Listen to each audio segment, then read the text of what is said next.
प्रदेश कांग्रेस के अध्यक्ष व मंत्री डॉक्टर बी डी कल्ला साहब, हमारे वरिष्ठ साथी भुवन मेघवाल जी, मोहम्मद सिंह भाटी जी, जिला अध्यक्ष यशपाल गहलोत जी, वित्तानंद जी सिहार, आदरणीय सुशीला जोगी जी, शिमला नायक जी, मोहन नायक जी, डूंगराम जी गहलोत साहब, जहूर रहमान,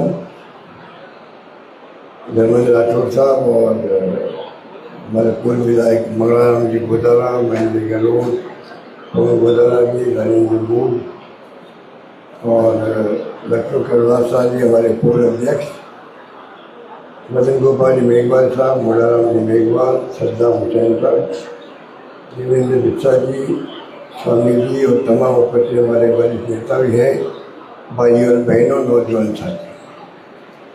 संविधान बचाओ, राहुल गांधी जी ने जो आह्वान किया है देशवासियों को,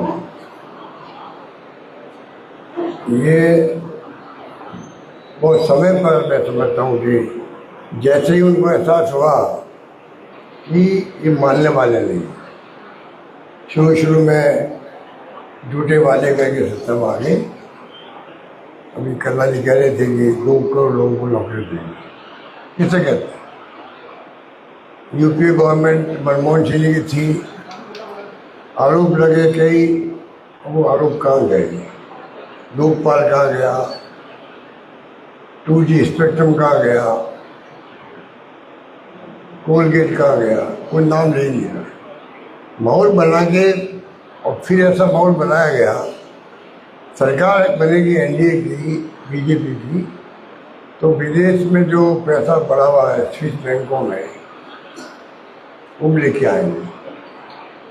लोग बड़े खुश हुए और इतना पैसा आएगा, हर परिवार के खाते में 15-15 लाख रुपए डालते हैं। 2 करोड़ नौजवान नौकरियां देंगे। 2 करोड़ किसे कहते हैं? बेरोजगारी बहुत बड़ी समस्या है, लोगों ने विश्वास किया उनके। अच्छे दिन आएंगे, किसानों की आमदनी दुगनी कर देंगे, MSP के कानून पास कर देंगे।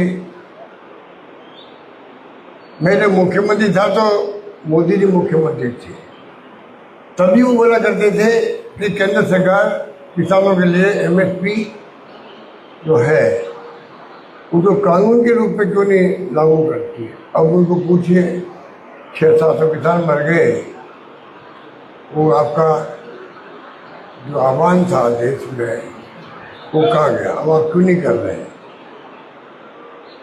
किसने रोका? तो आप सोच सकते हैं, मैं ये बातें इसलिए कह रहा हूँ भूमिका के रूप में कि संविधान बचाने की बात क्यों कर रहा हूँ, क्योंकि कोई काम अभी प्रेम पर मुझे भेंट किया गया। आजकल तो अभी मैं सर्किट हाउस में था, तब भी हमारे नौजवान साथी प्रियम्बर का प्रेम करा के लाके देते हैं। और मैं चाहूँगा कि आप लोग दिमाग में रखें, कम से कम समय आ गया है, संविधान बचाओ का जो नारा दिया राहुल जी ने, रैलियाँ हो रही है, उसमें आप सब जो है जिला कांग्रेस कमेटी व्यवस्था कर देगी। प्रियम्बर जो है कम से कम वो छपा करके सॉल्ट के अंदर वो अपने घर में लगा दें। आप तो पढ़े ही पढ़े, घर में बच्चे पढ़ेंगे, बचपन से संस्कार बन जाएंगे कि डॉक्टर अम्बेडकर के संविधान का प्रियम्बल क्या है, मूल भावना क्या है। और जब बचपन से सीखेंगे वो, तो वो हमारे आज के बच्चे कल के जो भविष्य है, भविष्य के निर्माता है देश के, उनके ज़माने में डेमोक्रेसी और मजबूत होगी, क्योंकि वो संस्कारवान होंगे प्रेमबल को लेकर। इतना शानदार प्रेमबल है, समानता का भी, सबको अधिकार, बोलने का अधिकार भी, सामाजिक सिक्योरिटी का अधिकार भी, मूल भावना संविधान की प्रेमबल पाई जाती है। मैं आह्वान करूँगा पूरे प्रदेश के अंदर कम से कम प्रेमबल लगा दे। ये जो आज फासिस्ट लोग हैं जो समाप्त करना चाहते हैं डेमोक्रेसी को, मुकुट पहनने का है डेमोक्रेसी का, इनका कोई यकीन नहीं है लोकतंत्र के अंदर, वरना कभी ध्रुवीकरण नहीं करते। इनको मालूम है कि हिंदुस्तान में मुसलमान 20% है, और जब आज़ाद हुआ मुल्क, 2 टुकड़े हुए पाकिस्तान के ऊपर, हिंदुस्तान पाकिस्तान बना 2, तब यहाँ के मुसलमानों ने यहाँ रहना पसंद किया, वो यहाँ रह रहे। जिन्होंने पसंद किया हम पाकिस्तान जाएंगे, वो पाकिस्तान चले गए। जब यहाँ के मुसलमानों ने तय किया हम यहाँ रहेंगे, तभी वो रह रहे हैं यहाँ पर। अब आप ध्रुवीकरण कर रहे हो, हिंदू मुस्लिम कर रहे हो, देश को बांट रहे हो और चुनाव जीत रहे हो हिंदू के नाम पर। कब तक जीतोगे आप? कब तक जीतोगे? क्या हम हिंदू नहीं हैं बैठे हुए लोग? हम हिंदू नहीं हैं, हम देवी देवताओं को नहीं मानते हैं। संविधान की मूल भावना है सभी धर्म के लोग अपने अपने देवी देवताओं को मानते हैं। आप डॉक्टर अम्बेडकर जी नाम लेते हो वोट लेने के लिए, अम्बेडकर क्या कहता है, उनका संविधान क्या कहता है, मूल भावना क्या कहती है, उसके लिए क्या कहना आपका? अगर आपके दिल में संविधान का सम्मान होता, जो कभी नहीं रहा है, संविधान बनाया अम्बेडकर ने तभी नहीं रहा था, तब भी आरएसएस ने कहा हम इस संविधान को नहीं मानते, हम तो मनुस्मृति के आधार इस संविधान को मानेंगे। उस पर भी कह दिया गया था। आप सोच सकते हो वो पार्टी राज कर रही है देश के अंदर, जिसका कोई विश्वास नहीं संविधान का। अभी हाल ही में होशबोल साहब थे उनके बीजेपी के आरएसएस, उन्होंने कहा दिल्ली में संविधान से जो समाजवादी शब्द जो है और धर्मनिरपेक्षता शब्द घटा दो। पूरे देश में बहस की गई और अब जाके पार्लियामेंट परसों कहना पड़ा मंत्री को ये हमारी कोई इच्छा नहीं है दोनों शब्द हटाने की, मजबूरी करने कहना पड़ा। पर नीयत साफ आ गई, नीयत सामने आ गई, ये चाहते क्या है? धर्मनिरपेक्षता, सभी धर्मों का सम्मान, वो नहीं। हिंदू राष्ट्र कैसे बने, हिंदू राष्ट्र कैसे बने, ये भावना मूल इनकी है। उसी ढंग से इनके तमाम एक्शन हो रहे हैं और तमाम इनके जो है जो निर्णय हो रहे हैं वो वही भावना है, उसके आधार पर हो रहे हैं। और आरएसएस या बीजेपी हो, एजेंडा कॉमन है दोनों का, हमें कोई भ्रम नहीं होना चाहिए। इसलिए मैं कहना चाहूँगा, जब ये स्थिति है देश के अंदर, आप देश को बांट रहे हो हिंदू मुसलमान के नाम पर, या सिख भी है, ईसाई भी है, फारसी भी है, जैन भी है, इतने धर्म के लोग रहते हैं। इंदिरा गांधी ने तो खालिस्तान नहीं बनने दिया। आप मेरे कई लोग जानते होंगे उस वक्त में कितने लोग मरते थे, लोग हिंदू 25, 50, 60 बस में, ट्रेन में स्थिति थी रोज के। वो वक्त देखा हम लोगों ने, हम भी पार्लियामेंट में थे, हम भी मंत्री थे इंदिरा गांधी के साथ।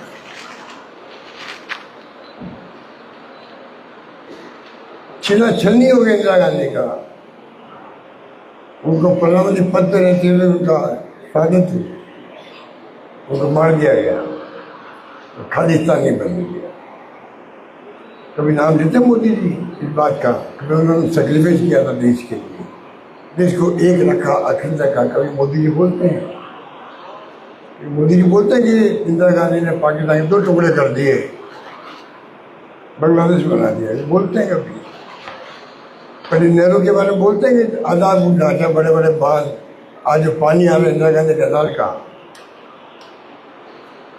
अगर नेहरू की नीति नहीं होती पता नहीं क्या होता। बड़े बड़े बांध, कल कारखाने, सब कुछ बनाए हुए हमारे। इतिहास को जो याद नहीं करता है, पुराने इतिहास को, वो खुद का इतिहास कभी नहीं बना पाता, ये मैं कहना चाहता हूँ।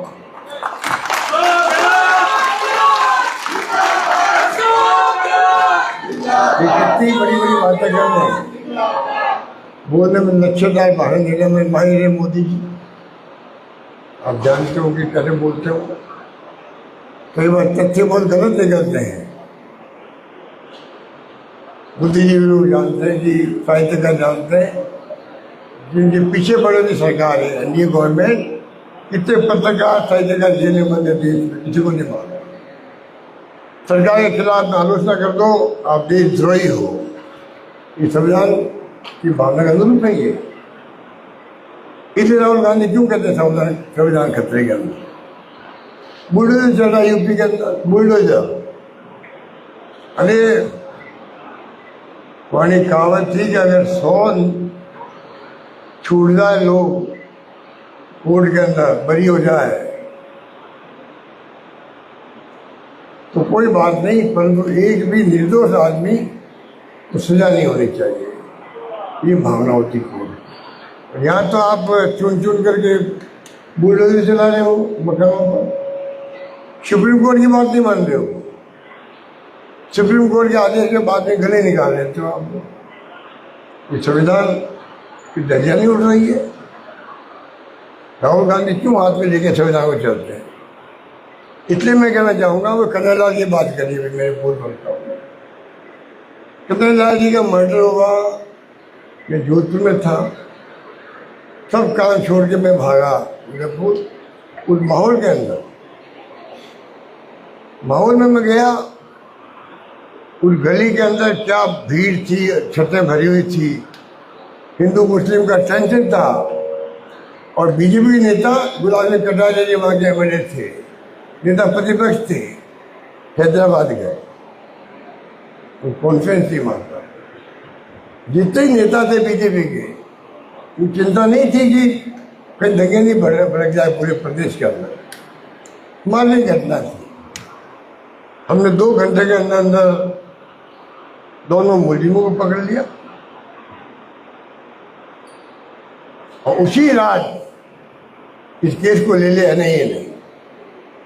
आज तक 3 साल हो गए हैं, पूरा राजस्थान पूछ रहा है मोदी जी को, अमित शाह जी को, आपकी एजेंसी है एनआईए, नेशनल इन्वेस्टिगेशन एजेंसी, चालान पेश कर दिया, पेश नहीं हो रही है, बयान नहीं हो रहे, वो कोर्ट खाली पड़ा रहता है, जज बैठते नहीं वहाँ पर। तो परिवार पूछ रहा है कि क्या होगा हमारे जो मर्डर हो गया हमारे यहाँ, उसका कुछ जवाब नहीं दे पाता। अमित शाह जी आए थे तो मैंने उस दिन भी ट्वीट किया, अमित शाह जी आप जवाब दे के जाओ कि भाई जो आपने जो एनआईए केस ले लिया हमसे, हमारे पास केस होता तो अभी तक तो पता नहीं उनको सजा होती, फांसी होती, आजीवन कारावास होता,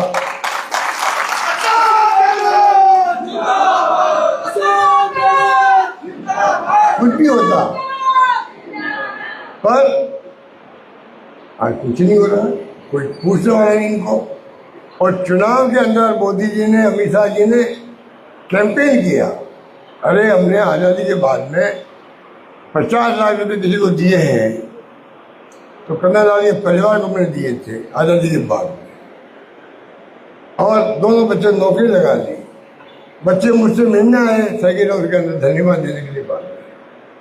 इनको पूछो, आपने चुनाव में मुद्दा बना दिया, मुसलमान मरा 50 लाख दे दिए, हिंदू मरा कन्हैयालाल 5 लाख दिए, और लोगों के जहन में बैठ गई बात, किस वास्ते में सच बोले होंगे लोग मोदी जी और अमित शाह। आप बताइए, चुनाव हारने में और कारणों में एक कारण ये भी था, झूठ बोल करके उन्होंने कैंपेन किया, और चुनाव हम जीत सकते थे इस बार। आप लोगों का माइंड बना हुआ था, माहौल बना हुआ था, इतने शानदार काम हुए। उन कामों की तारीफ, चाहे वो स्वास्थ्य के हो, चाहे पेंशन हो, घर घर के अंदर जो हमने काम दे दिए। शिक्षा में स्कूलें खोल दी, अंग्रेजी की 2 थे शिक्षा मंत्री उस वक्त में, क्या नहीं किया हमने शिक्षा में, स्वास्थ्य में, कॉलेज में मांगी दे दी हम लोगों ने। पता नहीं कॉलेज में इन लोगों ने कितनी कॉलेज खोल गए, 2, कहीं 3, कहीं 4, कहीं 5 कॉलेज एक क्षेत्र में खोली है। ऐसा आज़ादी के बाद में कभी नहीं हुआ। 70 साल में खोली है 250 कॉलेज, हमने खोली 300 कॉलेज खोली 5 साल के अंदर।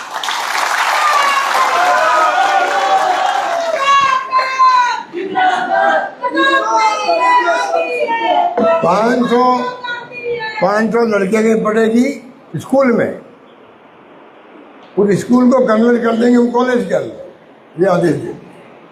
तो कहने का मतलब है कि जो हालात बने हैं, धनखड़ साहब का मामला, धनखड़ साहब हमेशा खिलाफ पार्लियामेंट के अंदर भी बाहर भी, उन्हें शिकायत आई विपक्षी पार्टियों को, कांग्रेस को भी, कि धनखड़ साहब बहुत पक्ष लेते हैं, सत्ता पक्ष का पक्ष लेते हैं।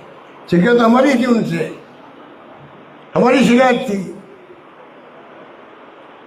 पर आप बताओ, अचानक ही एक शाम फिर आता है, धनखड़ साहब का उपराष्ट्रपति पद से इस्तीफा हो गया। शिकायत हमारी। अब किन परिस्थितियों में इस्तीफा हुआ, ये संवैधानिक पद है, ये संवैधानिक पद है। और मैं कहना चाहूँगा कि क्या आपका विश्वास डेमोक्रेसी में है? आपने जिस रूप में उपराष्ट्रपति को दबाव दिया, इस्तीफा मांगा, आप धमकी दी हम आपके खिलाफ में, देखिए साइन हो गए एमपीज के, खाली पेपर में साइन करवा दिए एमपीज के। मैंने सुना वो साइन इसीलिए करवाए गए थे इनका बताने के लिए, देखिए आपके खिलाफ में साइन हो गए हैं, आपके खिलाफ लाएंगे हम लोग कॉन्फ्रेंस। बीजेपी खुद ही क्या, किन परिस्थितियों में इस्तीफा हुआ किसी को नहीं मालूम। धनखड़ साहब भी अभी तक तो कमेंट किया नहीं, बोले भी नहीं, किसी मिले भी नहीं है वो। किन परिस्थितियों में धनखड़ साहब नहीं मिल रहे हैं वो भी सामने आने की पब्लिक है। वो संवैधानिक पद था। धनखड़ साहब इतने दिन हो गए, अभी तक वो वहाँ पे उपराष्ट्रपति का जो पुराना भवन है जो उसी में है, वो बोल नहीं रहे, बोले नहीं है। क्या कारण है? वो हमारे उपराष्ट्रपति थे, मामूली पद नहीं हो। राष्ट्रपति नंबर 1 प्रोटोकॉल में, उपराष्ट्रपति नंबर 2, और उसके बाद में आता प्रधानमंत्री नंबर 3 का। आपने क्या स्थिति पैदा की होगी, उनको इस्तीफा मांगा होगा आपने, या दबाव में दिया होगा। ये बात बहुत बड़ी बात मैं मानता हूँ। वो राजस्थान के थे, कम से कम किसान की बात तो करते थे वो हाउस के अंदर। ये बात आपने उनको जिस प्रकार निकाला गया है, जिस प्रकार हटाया गया है, जिस प्रकार इस्तीफा लिया गया है, वो अपना रहस्य है। और पूरी दुनिया के मुल्कों में मैं समझता हूँ कि चर्चा हो रही होगी, भाई एक इतना बड़ा मुल्क लोकतांत्रिक, वहाँ के उपराष्ट्रपति का इस्तीफा हो गया, कारण क्या रहा है? ये तमाम बातें क्वेश्चन मार्क करती है कि आपका संविधान में विश्वास है क्या?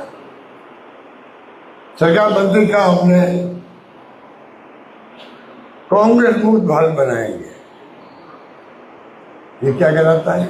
ये विपक्ष जो आपका मुख्य है, बिना विपक्ष के पक्ष क्या होता है? इतनी समझ होनी चाहिए थी सत्ता पक्ष में, मोदी जी में।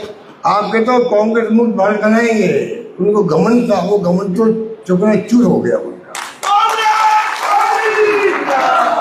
अब क्या कहते हैं? अब नहीं कहते, अब क्या कहते हैं कि कांग्रेस मुक्त भारत बनाएंगे। कभी कांग्रेस मुक्त, कभी विपक्ष मुक्त। ये तो आप जानते हैं, आपको काफी जो ये तानाशाही प्रवृत्ति है, ये उसका द्योतक है। इनकम टैक्स, ईडी, सीबीआई जो आतंक मचाया, तीनों एजेंसी इंपॉर्टेंट होती है, प्रीमियर एजेंसी हैं। जो इनकम टैक्स चोरी करता है, क्राइम करता है सीबीआई के लिए, बड़े लेन देन करता है धन का, उनके लिए एजेंसी बहुत इंपॉर्टेंट है। ईडी, इनकम टैक्स, सीबीआई, उनको मतलब नहीं है। तीनों एजेंसी का दुरुपयोग किया गया, तो विपक्ष के नेता उनके खिलाफ है, इतने छापे डाले गए, ऐसी स्थिति कर दी। अभी पार्लियामेंट में जवाब आया, 193 केस दर्ज किए इन्होंने, ईडी ने छापे डाले उनके घरों पे।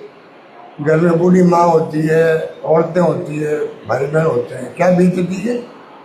3 दिन, 4 दिन, 7 दिन अंदर घरों में रहते हैं लोग। अरेस्ट कर लेते तो 2-2 साल जमानत नहीं होती है। सुप्रीम कोर्ट को कहना पड़ा तुम गलत काम कर रहे हो। बताइए, डेमोक्रेसी है। डेमोक्रेसी में बात होती है क्या? हमारे वक्त में अटैक हो गया आतंकवादियों का मुंबई के अंदर, मुख्यमंत्री का इस्तीफा हो गया, केंद्रीय गृह मंत्री का इस्तीफा हो गया, बाद में गौ मिनिस्टर का इस्तीफा हो गया, रेल मंत्री का इस्तीफा हो गए। वे लोग क्या कहेंगे, कहाँ कमी रही आपसे? और यहाँ पर पहलगाम में 26 लोगों को मार दिया गया और कोई जांच नहीं, कहाँ चूक हुई है? कल प्रियंका गांधी ने कहा, उसके अंदर राहुल गांधी ने कहा, सब नेता कह रहे हैं, खड़गे साहब तो बोलते रहते हैं राज्यसभा के अंदर भी, पब्लिक में भी। ये बताओ कि चूक क्या हुई आपकी, और चूक के कारण से किसका इस्तीफा लिया आपने? गृह मंत्री का लिया, एजेंसियों का लिया? इनको कोई मतलब ही नहीं, जवाब देते ही नहीं है। प्रधानमंत्री बोले हो, चाहे गृह मंत्री बोले हो, चाहे रक्षा मंत्री बोले हो, किसी ने कोई जवाब नहीं दिया। आप पूछ सकते हैं कि अगर डेमोक्रेसी में जवाब नहीं दोगे तो जहाँ हिटलरशाही होती है, जो तानाशाही कहते हैं, वो शासन अलग होता है, वहाँ जवाब की तरफ नहीं होती है। तो ये डेमोक्रेसी है यहाँ पर, आप उसकी धज्जियाँ उड़ा रहे हो। इधर राहुल गांधी को कहना पड़ता है संविधान को बचाओ देश के अंदर, वो आगाह कर रहे हैं आप। आगे तो हर बार उन्होंने किया राहुल गांधी ने। चाइना में भूमि गलवान में कब्जा कर ली, उसके लिए क्या आपको? आप इनकार करते हो, सच्चाई दूसरी है। कोरोना आ गया, उसमें आगाह किया आपको कि इससे ये प्रॉब्लम आएगी, तैयारी कर लो। तैयारी नहीं करी, सेकेंड फेज आया तो ऑक्सीजन की कमी हो गई। कितने लोग ऑक्सीजन की कमी से मारे गए देश के अंदर, कितनी लाशें आपके प्रयागराज के अंदर बहाई गई, किसी को नहीं मालूम है। ये तो झूठ बोलने माहिर लोग हैं। अभी जब आपका मेला चल रहा था प्रयागराज का, 36 लोग के नाम आ गए, नाम ही नहीं बता रहे। और जिन्हें सर्वे किया उनके 82 तो नाम आ गए हमारे पास मरने वालों के। आप मरने वालों के भी नाम छिपाने में तकलीफ, आपको नाम नहीं बताना चाहते आप। इस प्रकार की जो इनकी सोच है, मैं समझता हूँ राहुल गांधी जी ने जातिगत जनगणना की बात उठाई है, इसीलिए उठाई है कि तमाम जातियाँ 1931 में हुआ था, इनका सर्वे हुआ था, जातियों में सर्वे हो, SC, ST, OBC या EWS, चाहे कोई जाति का हो, जनरल कास्ट का भी कोई हो, गरीब है, उन सब का सर्वे होगा तो सरकार को योजना बनाना में आसानी हो जाएगी। खड़गे साहब ने कहा कि जो जातियाँ आगे बढ़, जो जाति का जो व्यक्ति आगे बढ़ गए हैं, पूंजीपति बन गए हैं, उद्योगपति बन गए हैं, हमें खुशी है वो आगे बढ़ गए। हम चाहते जो आगे नहीं बढ़े हैं उनको आगे कैसे बढ़ाए, इसलिए हमने जातिगत जनगणना की बात करी, इसलिए क्या करी है। आप सोच सकते हो, एक तरफ तो कांग्रेस चाहती है कि गरीबी अमीरी का बीच में बहुत बड़ा खाई बनते जा रही है।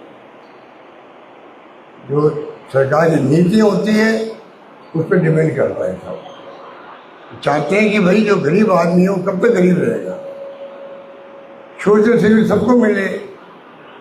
इसलिए आज चाहे सामाजिक हो चाहे आर्थिक हो, उन जातियों का भी कैसे प्रगति हो।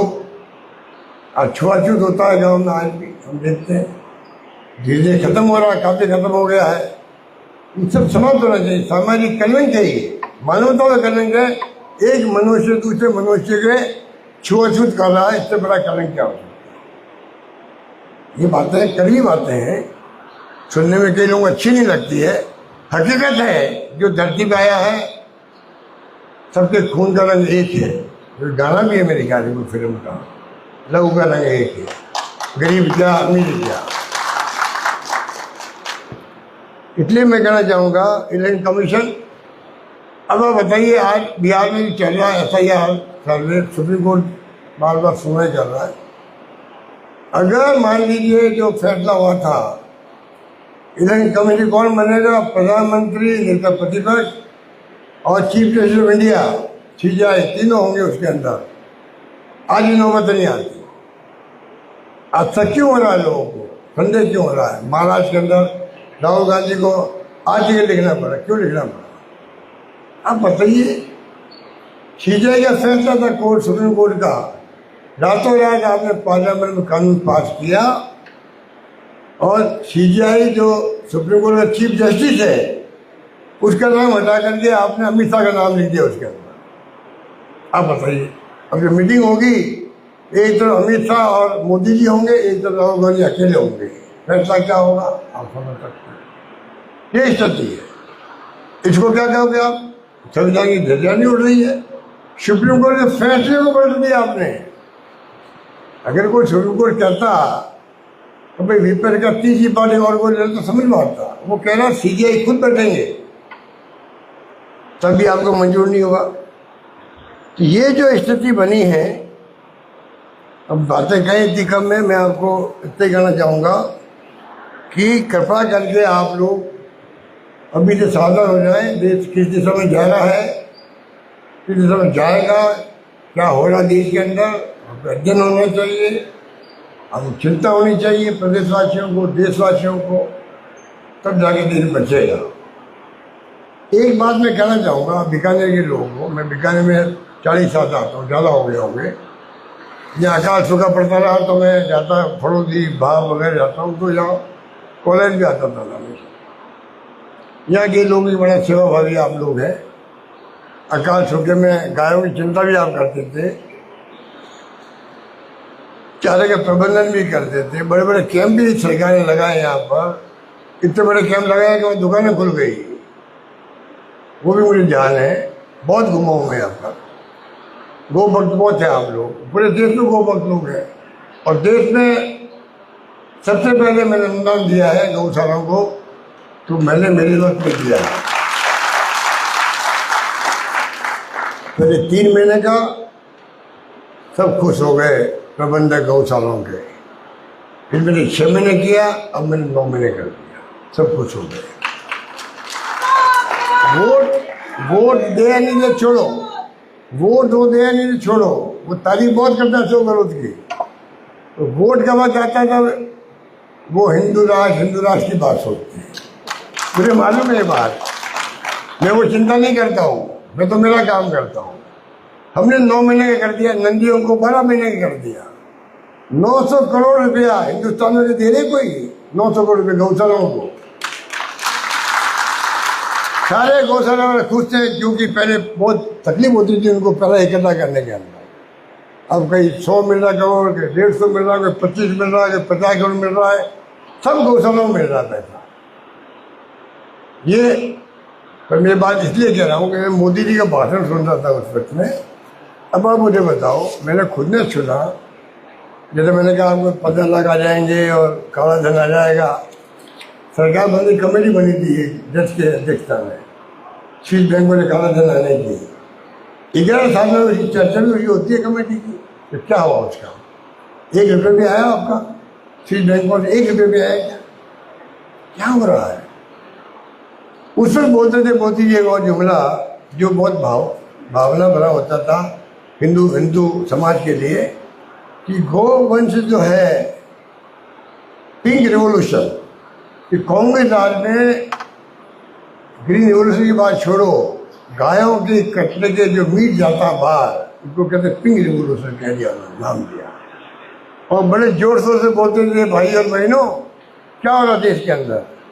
गो वंश का निर्यात, गो मांस का निर्यात 13-14 तक तो बढ़ गया था 1365 मैट्रिक टन। उस पर आरोप लगता था हमारे ऊपर कि सरकार इनकी बनने जा रही थी उस वक्त में। इतना कांग्रेस के राज में ये यूपी गवर्नमेंट में हो रहा है। अब कई लोग पूछते हैं, पर क्या क्या पूछे लोग, तो फासिस्ट लोग हैं, जवाब देते नहीं हैं, इस्तीफा दिलवाते नहीं है, कोई चीज का जवाब नहीं देंगे, ना पार्लियामेंट में ना बाहर। ये भी डेमोक्रेसी मूल्यों के खिलाफ है कि आप जवाब नहीं देते हो। जवाबदेही होना चाहिए, जवाबदेही होना चाहिए। सरकार को हमेशा डेमोक्रेसी में जवाबदेही बने रहना चाहिए। ये कायदा होता है, संविधान की मूल भावना है, जो परवाह नहीं है। और तो और अब आप बताइए, तो 2013-14 में गौ मांस का निर्यात होता था 1365 मेट्रिक टन। अब 11 साल के बाद में अब होता है 1.64 मिलियन मेट्रिक टन। कितने गुना हो गया आप सोच लीजिए।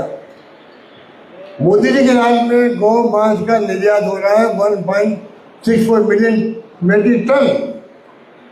कितना गुना हो गया आप बताइए। कोई कहने वाला नहीं, बोलने वाला नहीं। ये जो इनके बनते RSS और बीजेपी के नेता, मैं पूछना चाहूँ उनको, इन बातों का जवाब है क्या आपके पास? मोदी जी के पास में है, अमित शाह जी के पास में है, RSS के पास में है, मोहन भागवत जी के पास में है, बीजेपी नेताओं के पास में है। इतना बड़ा आरोप लगाते थे हमारे ऊपर। और मांस का निर्यात, मांस तो गाय करती होगी तभी तो निर्यात होता होगा। कौन कर रहा है? कौन कर रहा है? ये इंडियन गवर्नमेंट कर रही है, मोदी जी की गवर्नमेंट कर रही है, अमित शाह की गवर्नमेंट कर रही है। वो बोलने वाला नहीं। हिंदू की बात करेंगे, उससे बड़े लोग भड़क जाते हैं। अब मैं समझता हूँ धीरे लोग समझ गए इन चालों को। इनका चाल चली तो चेहरा, जब ये बोलते थे पहले तो लोग समझते थे पता नहीं सत्ता में आएंगे तो चाल भी अलग होगी इनकी, चेहरा अलग होगा और चरित्रवान होंगे ये लोग। और इनकी पोल खुल चुकी है।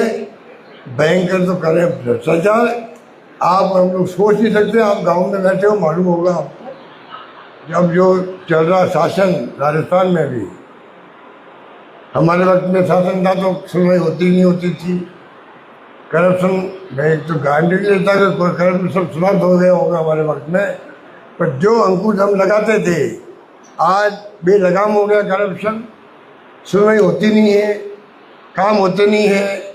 हमारी स्कीमों को ये बंद कर रहे हैं या कमज़ोर कर रहे हैं। पेंशन लाखों लोग ही कम कर रहे हैं। लोग वो ठेला देते थे हम लोग अन्नपूर्णा योजना का, उसको बंद कर दिया। आती इंदिरा रसोइयों को भी कमज़ोर कर दिया, संख्या बढ़ाई नहीं इन्होंने। पेंशन बताइए बुजुर्गों को, बूढ़े लोगों को, विधवाओं को, दिव्यांगों को, उनकी संख्या कम कर रही है। तो बातें कहने को बहुत सारी है। ये संविधान बचाओ रैली जो है सोच समझ के कांग्रेस हाईकमान ने तय की थी, खड़गे साहब ने, राहुल जी ने। और